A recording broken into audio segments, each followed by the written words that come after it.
Welcome to the Great Detectives of Old Time Radio. From Boise, Idaho, this is your host, Adam Graham. Got any comments? Email me, box13@greatdetectives.net. Cast your vote for the show on Podcast Alley at podcastalley.greatdetectives.net, and become a fan of the show on Facebook, facebook.greatdetectives.net. Well, we begin with an email from a listener named Andrea, and I promise it's not just my wife emailing in. This is somebody else. I love the Great Detectives podcast. It makes my commute much more enjoyable. Something has been bothering me about Let George Do It since I started listening, but I couldn't put my finger on it. It finally clicked when I was listening to Jeff Regan last week. I'd heard a few episodes of George before your podcast and seemed to recall a different opening theme played on an organ. Do you know when they switched themes and why? Was it because of a different sponsor? Thanks, and keep up the fantastic work. Andrea, thanks for the question. I can narrow the wind down for you pretty easily. The theme we're hearing continued until 1949. On January 3rd, 1949, the show debuted with an organ version of the 1948 theme, and we'll go ahead and play that.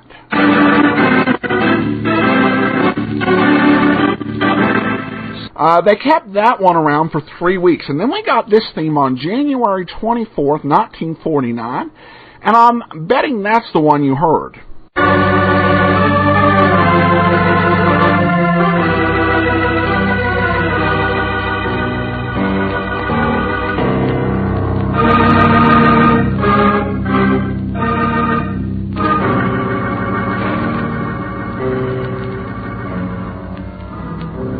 Now, the why is a lot harder. Many of these decisions didn't have to do with changing sponsors.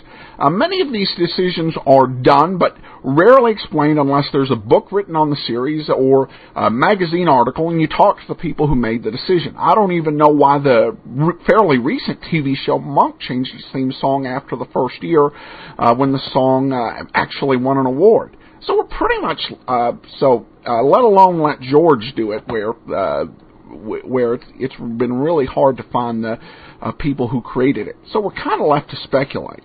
And there are a couple theories that float around there. The first theory is that the new theme made it sound like a more serious detective show. When Let George Do It premiered in September 1946, it came right on the heels of the World War II era, when several of the light-hearted detective comedies, such as Mr. and Mrs. North and The Thin Man, had been colossal hits. And the theme music chosen really fit a good detective comedy. However, you listen to other shows on this podcast, you'll notice that most of them try to convey adventure, excitement, or danger. And these were all Let George Do It's contemporaries. The second explanation is money. A score done by an organist is a whole lot cheaper than one done by an orchestra. I could kind of see both factors influencing here. To save money, the show could have began the new year with its theme on the organ rather than an orchestra, and then deciding that the old theme didn't sound as good on the organ as it did with the orchestra, they adopted the more serious theme that the show would carry for the rest of its run. I think it makes as much sense as anything else, and perhaps even more. All right, well, we'll get to the show today in just a second. All right, we'll get to the show in just a second. First, I really want to let you know about JohnnyDollarAir.com. A lot of travels coming up. Weddings, vacations, trips to the ballpark, conferences. So much going on in summer. Make sure you get a good deal by going to JohnnyDollarAir.com, where you can name your own price. A really handy way to help control your own expenses. Go to JohnnyDollarAir.com, and you can also choose from some published specials and find out more as you make your travel plans. All right, let's go ahead and we'll take a listen to A Minor Case of Murder with our old familiar theme music.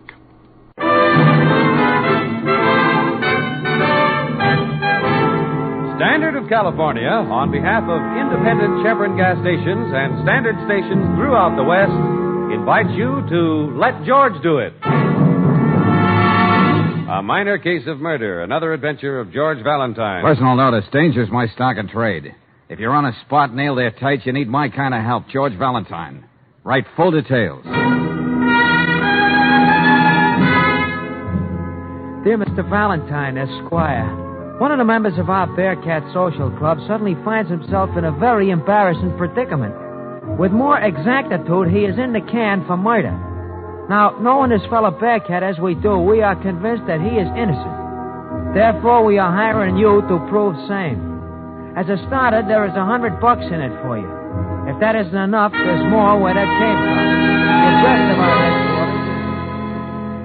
The address of our headquarters is 19.5 Duane Street, and it's signed Chuck Wilson, acting captain. George, this sounds like a letter a kid wrote. But to quote from this provocative communique, a fellow Bearcat is in the can for murder. That's not kid stuff, Brooksy. That depends on just how old this fellow Bearcat is. Oh, they get old early down there around Duane Street. Well, we haven't had a social evening in a long time, darling. Would you suggest we drop in at the club? With great exactitude, I answer. Yes. Golly, I hate to think where they dug up that money for your fee. Stop sounding like a policewoman, Angel. All the Bearcats just got together and raided their piggy banks.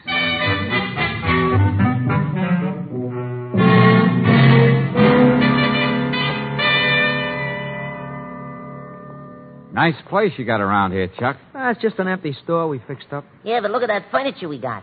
See that red plush chair? Right out of the lobby of the Piccadilly apartment. Shut up, Barney, will you? Valentine, I believe in getting right to the point. And that's the way I like to do business, too, Chuck. What's on your mind? Now, look, Dan Corey is the real captain of the Bearcats. Uh-huh. Cops got him jugged for shiving his stepfather. For what? Shiving him, lady. You know, pushing a knife in him. Oh. Yeah, but he didn't do it, Valentine, even if he said he did. Oh, he admits he did, huh? Now, just what kind of a miracle do you expect from me, fellas?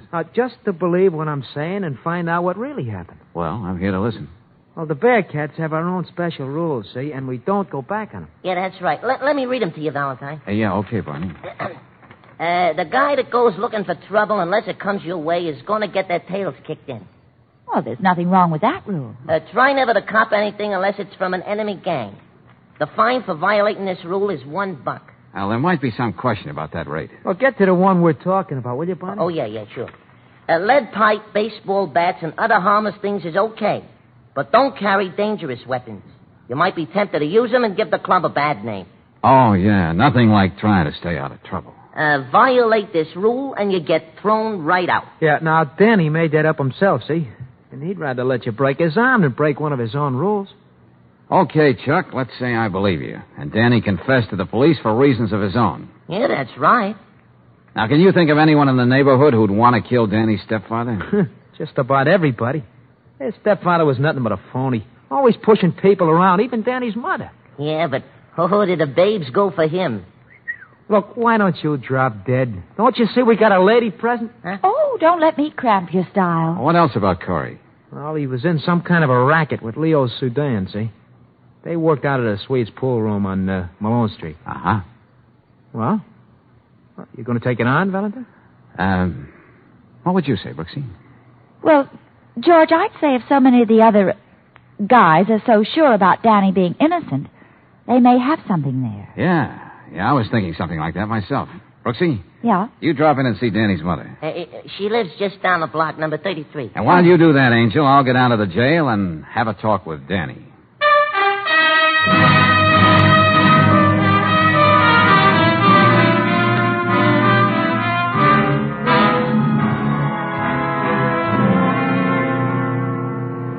Just what did happen that night, Danny? The story's the same every time they make me tell it.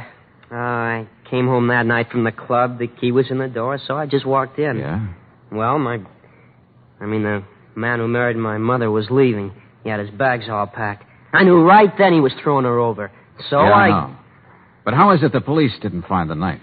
Well, I threw it in the river. Yeah? Why'd you go to all that trouble, Danny? And then walk up to the cop on the beat and confess? I don't know. I guess I was just half crazy. Oh, I see. So now you know. I don't think I know anything about you yet, Danny. I think you're holding out on me. All right, never mind about me. But do you think you're playing fair with Chuck, Barney, and the others? Think of those guys. Getting up all that dough and then hiring you. Well? Oh, they're nuts, all of them. And don't think I'm sorry for what I did. Corey had it coming to him. You don't treat any woman the way he treated my mother. I ought to know. After the swell way my real father always acted. Before he... All right, Danny. All right, take it easy. You're just wasting your time, Mr. Valentine. Forget it. Danny. I can be just as tough as you. I'll be seeing you, kid.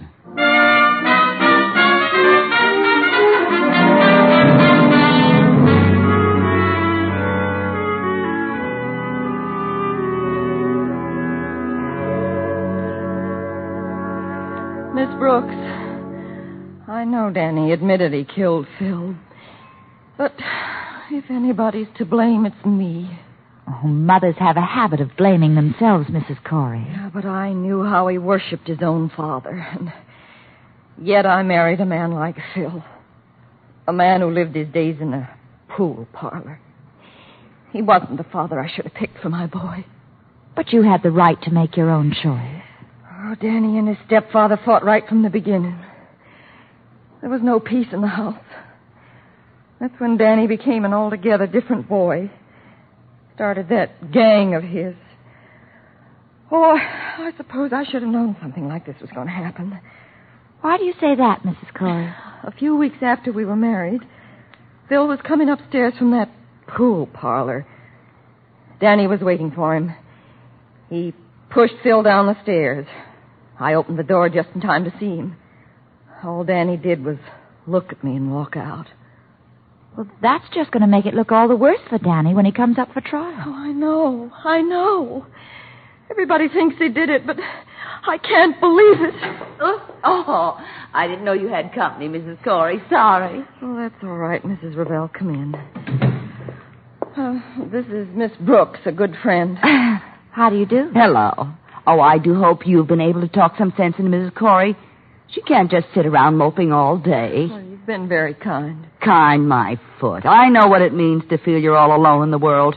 You forget I spent half my life in hallrooms in the strange towns when I was in the chorus line. I think I'd better be running along. And you don't have to worry about Mrs. Corey, not a bit, dearie. Like I told her, as long as I own this rooming house, there'll always be a place for her here, and I own it outright. Best kind of security for someone in show business. Like my late husband used to say. Everybody tries to be so kind. Oh, now. All you need is a good sleep, and I'm going to see that you get it. That's good advice, Mrs. Corey. You want to look your best when you see your son. See him? Well, Dan won't talk to me. He won't let me visit him in jail. Well, sometimes things change awfully fast, Mrs. Corey. So suppose we just wait and see.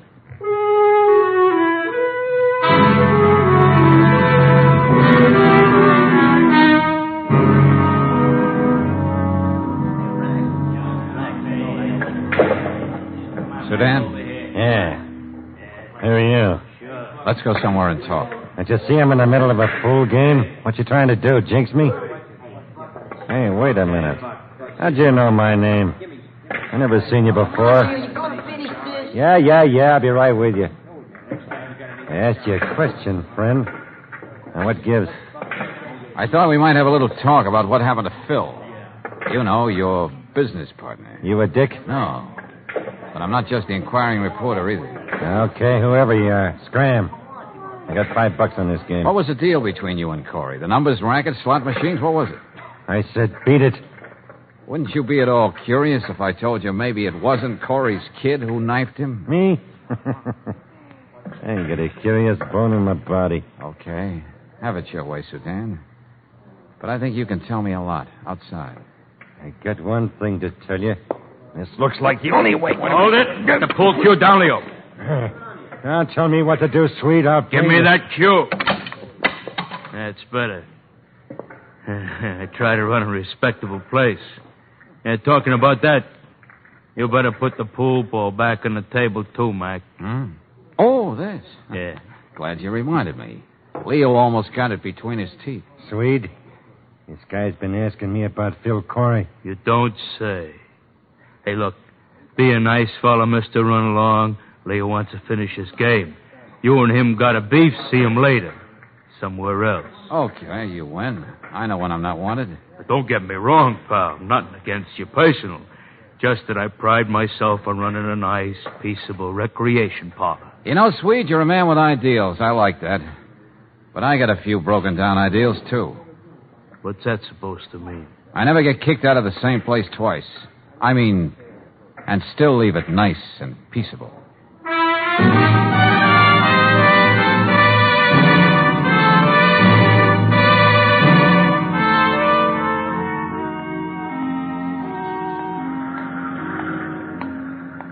Hi, Valentine. Huh? Oh, Barney. Eh. Where'd you come from? Oh, I was in that alley there all the time. Oh? Yeah, I was waiting for you to come out of the Swede's place. Now, what do you call this? Bearcat protection? Oh, no. I just thought you liked some company, that's all. Hey, what are you carrying there, anyway? That's a camera. Yeah, you ought to see some of the pictures I took with it. Hey, that's a pretty expensive deal. Where'd you get it? Oh, don't worry, Valentine. It's mine, all right. Yeah, I can imagine. Now, what's the real gag, Barney? Huh? One of your club members going to be on my tail all the time? Oh, no, nothing like that. We know you can take care of yourself. I just happen to be loitering in the alley, that's all. Be quick, Valentine. Huh? Get this doorway. Hey, Barney, what is it? Don't ask me no questions. Come on.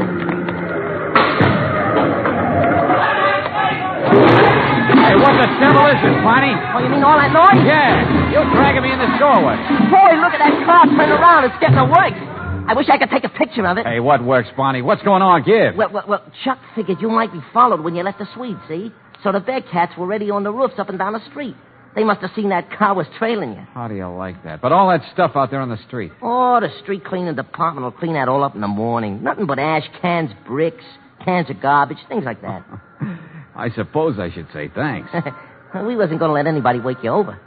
And you notice we didn't use no guns or knives. Oh, yeah. Perfect little gentleman. Yeah, that's right. But what did you find out about Danny, huh? Nothing much, kid. Except now there are at least two characters who do anything to keep me from finding out what really happened to Phil Corey.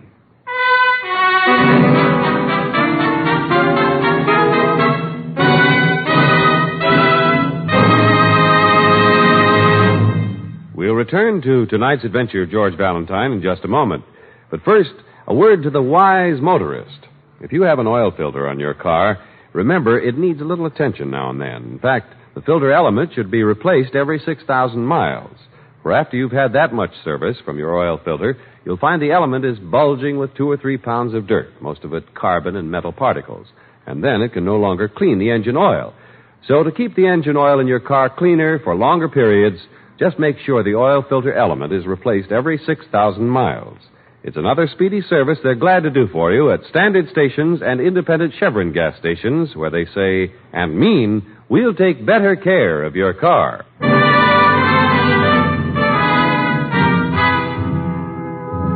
And now, back to tonight's adventure of George Valentine. Well, you find yourself working with a gang of rough kids called the Bearcats, just about as tough as they come. They won't believe that one of their members, Dan Corey, is guilty of murdering his stepfather. You play along because you don't believe young Danny did it either, and that's why, like George Valentine, you find yourself with Brooksy in the one-room headquarters of the Bearcats right now, addressing the membership. All right now, all you guys. Clam up. Come on, stop yapping, will you? I mean, the meeting will come to order. All right. We got some official business to discuss. Okay, Mr. Valentine, the floor is yours. Oh, yeah. Thanks a lot, Chuck. Well, fellas, before I get started, what do you say about unloading some of those harmless weapons your Constitution allows you to carry? Okay, I'm waiting, fellas. Come on now, put them on the table. Well, come on, fellas. You're not afraid to walk down the streets like everybody else without all that stuff. Or are you? Well, okay. You heard what the lady said. Come on, get clean, will you? That's better. Thank you, Angel. Hey, did you hear that? He called her Angel. All right, forget it. All right, Valentine, what about Danny? I'm coming to that right now. I don't have anything like real proof to clear him. Huh? What? Hey, look, we're paying you $100. You're supposed to have all the answers. Yeah, that's right, like you said in that ad you had in the paper. Please, boys, let Mr. Valentine finish. You see, fellas, it isn't as easy as you think. Before I can help Danny, you've got to have absolute proof of his innocence. Well, after you left the Swedes and talked to Sudan, somebody tried to get you. That ought to be enough for you to work on. It'd be a lot easier if I were sure we were telling each other all we know about this thing. The truth is, unless I'm sure of that, I'm pretty much up a blind alley. Now, somebody here knows what I mean. You win, Valentine. Here. Who's got the shit? That's an ugly-looking knife. You see, Danny's old man brought it back with him when he come home in the Pacific. He got it off a Jap. And where did you get it, Chuck? Well, I may as well tell you the whole thing. See, I was standing on a corner that night right next to the candy store, and Danny went upstairs for something, and the next thing I know, he was giving this to me. He said, make sure you ditch it, Chuck. Then he goes right over and gives himself up to a cop. Well, weren't you afraid that if this knife were found with Danny's fingerprints on it, it'd make the case really open and shut? Yeah, I thought of that, Angel. I mean, Miss Brooks. Then why were you so careful to preserve the fingerprints, Chuck? I see you got it all wrapped up in a handkerchief. Look, I got more than half a brain, Valentine. If they convicted Danny and he didn't have a chance, I was going to come up with this. Maybe there'd be some other fingerprints on it besides his. Uh-huh. Smart thinking, Chuck. Hey, Brooksy, take this knife down to Lieutenant Riley and ask him to check the prints. Oh, George, you know he's bound to ask questions. Tell him I'll talk to him later. Right now, I got to get to work. But first, Barney. Yeah? All these harmless weapons. Get rid of them, will you? Throw them in the river. Throw him in the river? What's the Now, look, it's up to you, guys. You either get rid of this stuff or I forget I ever heard of Danny. Wait a minute. He's right. Come on, he's right. Good, that's the idea. Now, with what you told me about the knife, Chuck, maybe I can really start getting places.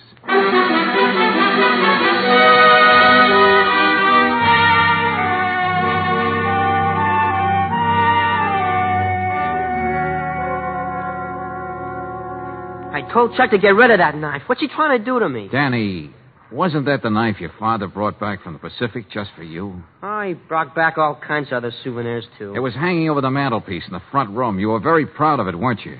I saw it hanging there, so when I got mad at him, I grabbed it and I let him have it. You're lying through your teeth, Danny. The police believe You're trying to protect somebody. You went right out and gave yourself up. But first, you made very sure you got rid of the knife. Now, why? You asked me that before. Yeah, but this time I don't need the answer. So long, Danny. I'll still be seeing you.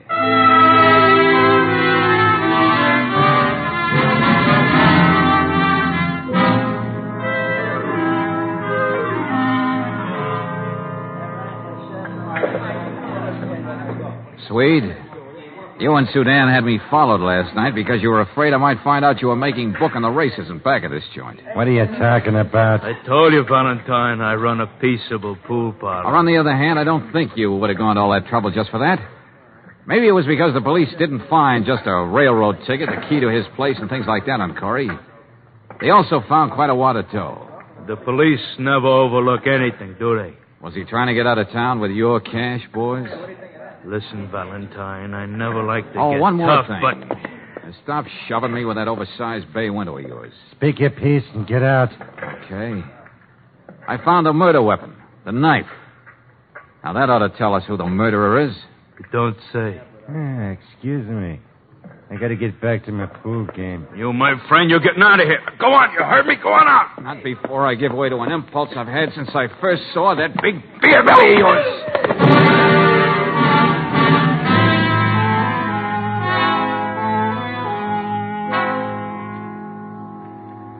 Well, Brooksy, there's nothing we can do but wait here in the hall till Danny's mother gets back.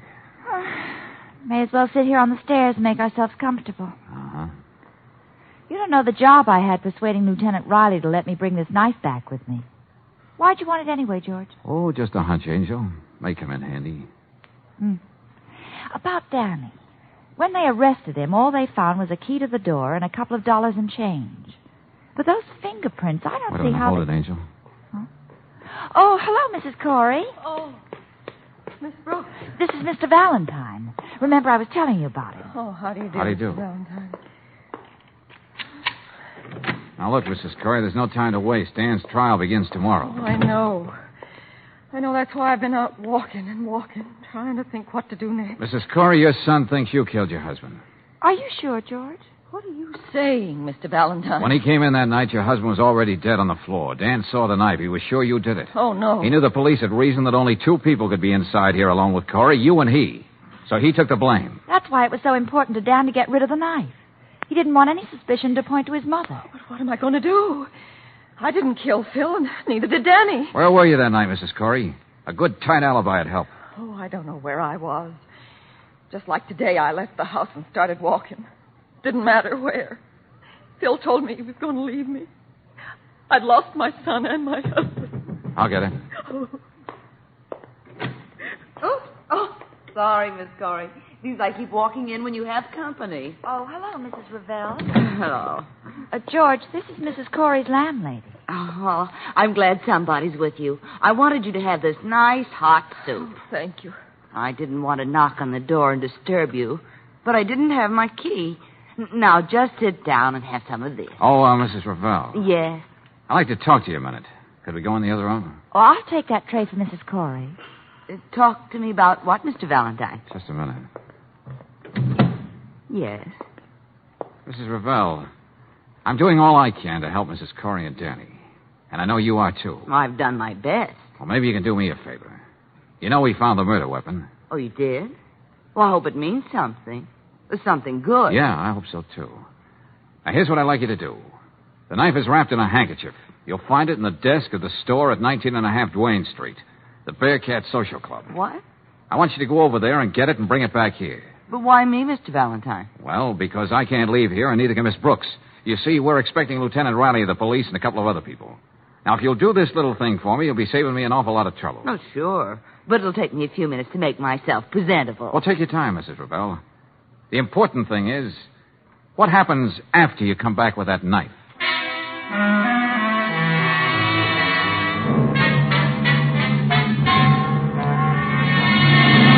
Brooksy, you know what to do. Now get on it. I got to use that hall phone here. I suppose it would be impolite if I asked what was going on. No time, Angel. I have to call Lieutenant Riley. Ask him to have a squad car pick up Sudan and the Swede and bring them over here. Oh, that's all very enlightening. Now get going. Mrs. Ravel is not going to take forever to make herself presentable. Now, if I can only get Barney on the phone.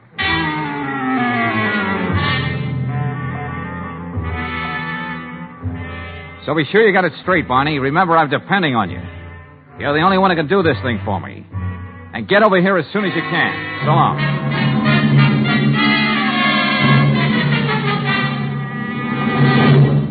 All right, Swede, Sudan, you may as well sit down. Why'd the cops pick us up and bring us here? Oh, we'll get to that. Oh, Mrs. Corey, you didn't have any of that soup. She'll have it some other time, Mrs. Ravel. Valentine, nobody's got anything against us. You can't hold us here. Uh-huh. Gentlemen, I told you about the murder weapon. Well, here it is. What are we supposed to do? Faint? Oh, Mr. Valentine, what is it? I can't stand this much longer. I hope you won't have to, Mrs. Corey, and Oh, there you are, Mr. Valentine. Took me a little time to get that picture developed. What picture, George? Hey, let me see that, Barney. There you are. Uh-huh. It's the first time I took a picture from inside a closet. Turned out good, huh? Yeah, very good, very good. Picture of you, Mrs. Ravel, taking the knife out of the desk. What? Well, you told me to do that. You sent me there.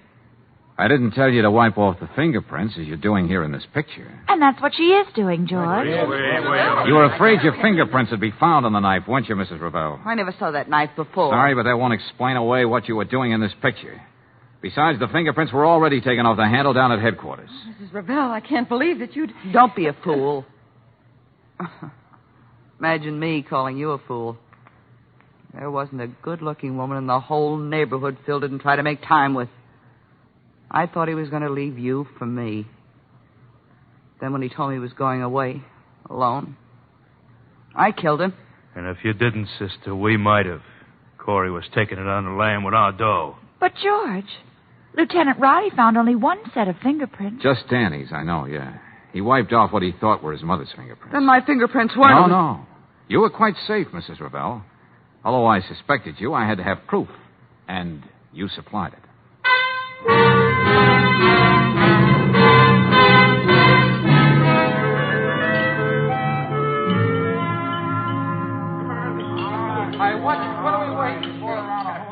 All right, now, all you mugs, clam up, will you? Hey, stop yapping. I mean, the banquet will now come to order. Hey, listen, before we get started, Chuck, I got something to say to Mr. Valentine, and I want the rest of you guys to listen too, will you? Okay.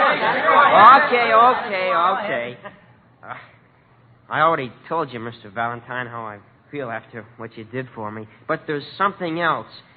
Nobody but you would have gone along with a gang like us.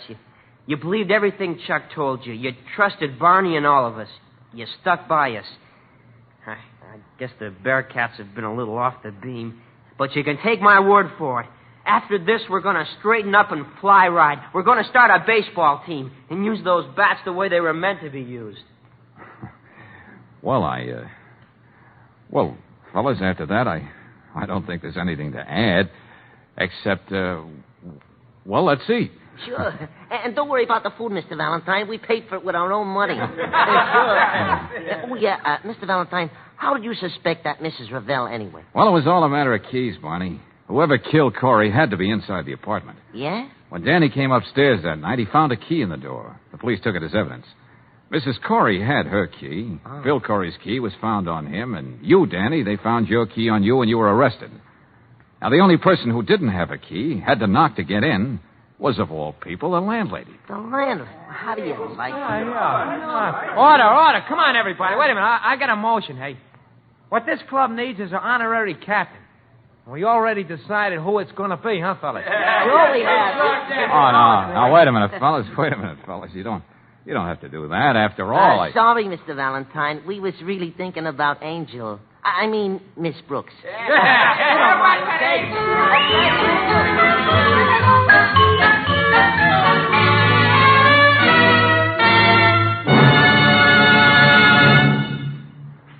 What really makes your car go?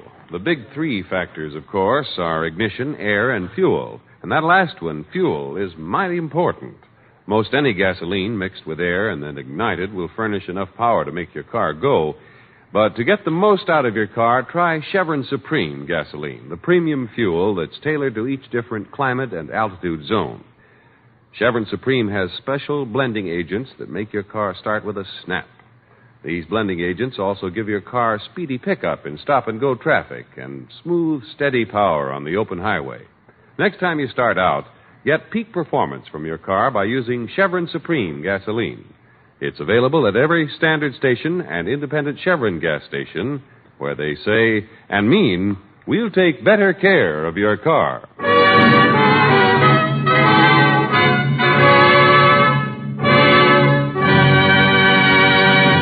Next week, when you tune our way for another adventure of George Valentine, you'll hear... George, the woman's asleep. Maybe it'd be better if we came back in the morning. Brooksy, even when people sleep, they manage to breathe. Huh? Yeah. Oh. Look, George. Maybe this empty bottle on the bed table means something. I don't know. But this note does. When you will find me, I am dead. I could not tell you the secret of the Montoyas and go on living in peace and honor. Forgive me, Maria.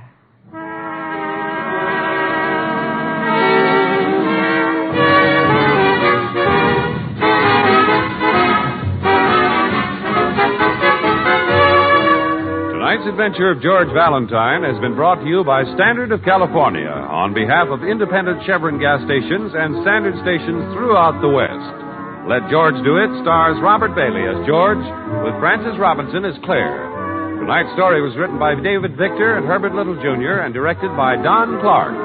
Also heard in the cast were Irene Tedrow as Mrs. Corey, Gloria Blondell as Mrs. Ravel, Tommy Cook as Danny, Tony Barrett as Chuck, Sidney Miller as Barney, Herb Litton as Sudan, and Jack Crucian as Swede. The music is composed and conducted by Eddie Dunstetter. Your announcer, John Heaston. Listen again next week, same time, same station, to Let George Do It.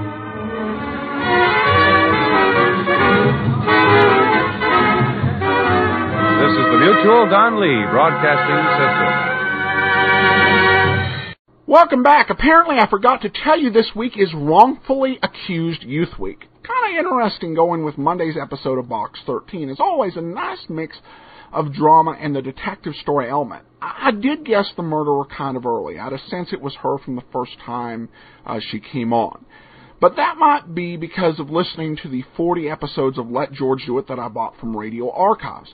I've gotten used to the writer's willingness to make the murderers someone that most other mystery shows would only have as a background character. All right, well, we actually have a voicemail from Robert, so let's go ahead and take a listen. Hey, Robert Pesci calling from Los Angeles, California. Just want to thank you so much for your wonderful detective series back from the 50s. I believe they're from the 50s. And really, I'm just enjoying them so much. I search the web constantly looking for these old-time radio programs, love mysteries, sci-fi, detectives. So I was quite happy to find yours. And since you left a number, I just wanted to call and say congratulations. You're doing a great job. Really appreciate it all the way out here in Los Angeles. Have a good day, sir. Thanks for the voicemail, Robert. Actually, our shows so far have been from the 1930s and 40s, with the exception of a mislabeled episode from Sherlock Holmes. Next week, we'll begin to listen to some 1950s radio when Edmund O'Brien premieres Johnny Dollar.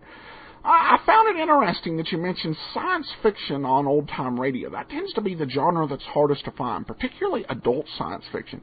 NBC had a couple of series such as X-1 and Dimension X that hit right as the golden age was ending. So it's tough to find, but there's some good stuff out there. And I've also found a few episodes of Escape and Suspense that'll work. All right, a comment from Podcast Alley. The original shows are terrific. The audio is very clear with few exceptions. Audience comments suggesting the original commercials and other air checks be removed have no appreciation for the context of old-time radio broadcast on the times in which these shows were originally broadcast, as evidenced by the in-program commercials, the national sacrifices that Americans willingly made during World War II, and the Korean conflict, such as rationing and planting victory gardens, are a fine example of a unified American public supporting a just cause that virtually every citizen believed in. This is true patriotism, unlike the rabble-rousing talk radio cacophony broadcast today, which aspersions on anyone that dares to disagree with the pundit host. Finally, consider cutting the commentary before and after each show. These tend to be long, unscripted, spontaneous thoughts about the cast and individual episode. While giving a rich context to the podcast and putting the episode in perspective, these comments could benefit from judicious editing to make them pithy and precise. Just one man's opinion. All in all, keep up the good work. You've provided my family with countless hours of wonderful entertainment. You've let me share with them my memories of listening to many of these shows when I was a youngster in the 1950s and 60s, listening to Johnny Dollar, Helen Trent, Gunsmoke, et al. With my dad was a great experience. Cheers. Thanks for the comment. I've tried to scale back at the beginning and to do a better job having materials in place to direct my commentary, but I think the spontaneity of the show adds to the charm.